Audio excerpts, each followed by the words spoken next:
સદગુરુ ભાયાત્માનંદ સ્વામી વાગડ ગામે મોટે ભાગે રહેતા હતા. એક વખત ઇંગોરાળાના પટેલ કુંવરજી જાગાણી વડોદરા રાજના કામકાજે જતા હતા. તે વાગડ રોકાવાના હતા. તે ગઢડાથી કોઠારી ભક્તિવલ્લભદાસ સ્વામીએ ભાઈ સ્વામીને કાગળ લખ્યો કે એ સારા સત્સંગી છે તો સારી રીતે સાચવજો અને એમની બરદાસ્ત રાખજો.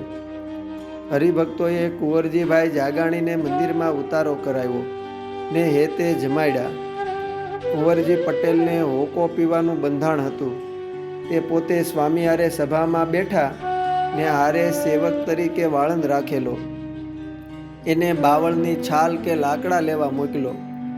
સેવક વાળંદે આવીને હરિભક્તો પાસે હોકા સારું એ માગણી કરી તો હરિભક્તો બોલ્યા કે ગઢડેથી કોઠારીએ કાગળ લખ્યો છે કે એ બહુ સારા હરિભક્ત છે તો બરદાસ્ત જાળવજો ને આ તો હોકાના હરેડ બંધાણી છે. સારા હરિભક્ત હોય તો એને હારે હોકો થોડો હોય. આ વાત કુંવરજી જાગાણી જાણી ગયા એટલે મનમાં વિચાર્યું કે કાગળમાં તો કોઠારીએ મારા વખાણ લખ્યા છે ને આ હોકાએ તો મને બધાય વચાળે ફજેત કર્યો. પોતે ઊભા થઈને મંદિરના પગથિયે જઈને હોકો પછાડીને ભાંગી નાખ્યો ને પોતે ઉતારે ગયા.